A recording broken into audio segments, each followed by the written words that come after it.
Shalom Bapak Ibu Saudara-saudari yang dikasihi Tuhan, mengucap syukur untuk hari baru yang Tuhan nyatakan dalam kehidupan kita saat ini. Kembali kita akan membaca dan merenungkan firman Tuhan. Bacaan Alkitab kita terambil dari kitab Hagai pasal yang kedua, ayat 16 hingga ayat 20 yang menyatakan, "Maka sekarang perhatikanlah mulai dari hari ini dan selanjutnya, sebelum ditaruh orang batu demi batu untuk pembangunan bait Tuhan, bagaimana keadaanmu? Ketika orang pergi melihat suatu timbunan gandum yang seharusnya sebanyak 20 gantang, hanya ada 10.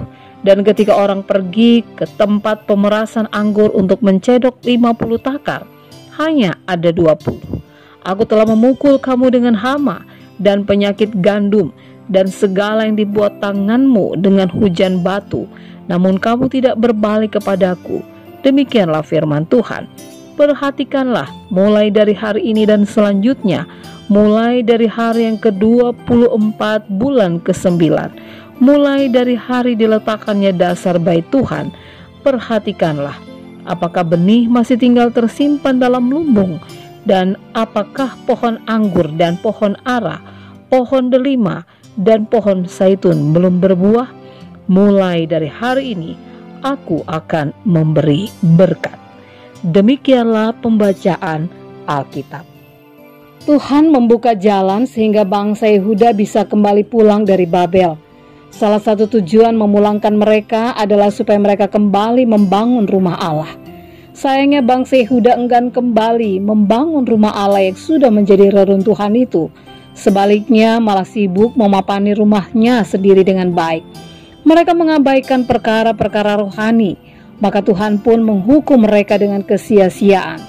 Ya, semua jerih lelah mereka dibuat menjadi sia-sia. Menabur banyak tapi tidak membawa pulang hasil, dan hasil itu pun sedikit. Makan tapi tidak sampai kenyang. Mereka bekerja untuk upah yang ditaruh dalam pundi-pundi yang berlubang.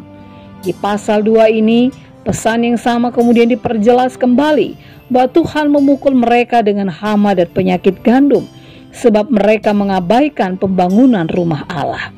Namun, ketika Yehuda bersedia kembali membangun bait suci, maka inilah janji yang keluar dari mulut Tuhan sendiri.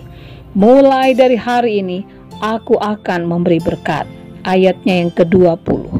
Mengurus perkara rohani, sebagai gantinya diberkati secara jasmani. Mengabaikan perkara rohani, akibatnya berkat secara jasmani pun menjadi seret. Kalaupun sepertinya ada hasil, tapi semuanya hanya berujung pada kesia-siaan. Jangan pernah mengkotak-kotakkan antara perkara rohani dan perkara-perkara jasmani. Ada kaitan yang erat antara perkara rohani dan perkara jasmani. Memang berkat Tuhan atau kekayaan tidak bisa dijadikan ukuran kadar rohani seseorang.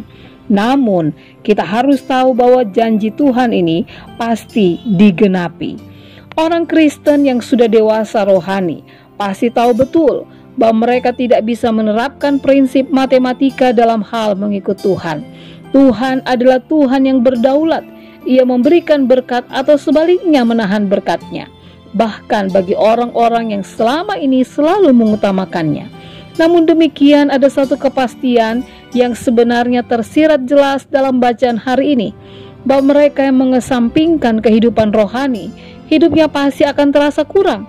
Memprioritaskan kehidupan rohani memang bukan jaminan hidup kita pasti berkelimpahan, tapi mengesampingkannya jelas membuat kita benar-benar jauh dari Ia yang adalah sumber kelimpahan. Bapak, Ibu, Saudara-saudari yang dikasihi Tuhan, Allah selalu memenuhi janjinya. Jadi apa yang harus kita lakukan? Lakukanlah apa yang menjadi tanggung jawab kita. Hiduplah dalam ketaatan untuk memprioritaskan apa yang menjadi kehendak Tuhan. Kata Yesus, "Carilah dahulu kerajaan Allah dan kebenarannya, maka semuanya akan ditambahkannya kepadamu."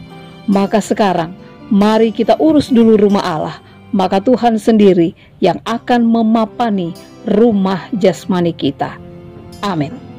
Bapak, Ibu, Saudara-saudari yang Tuhan Yesus kasihi, mari kita berdoa. Tuhan, kami sungguh berterima kasih untuk kebaikan-Mu dalam hidup kami.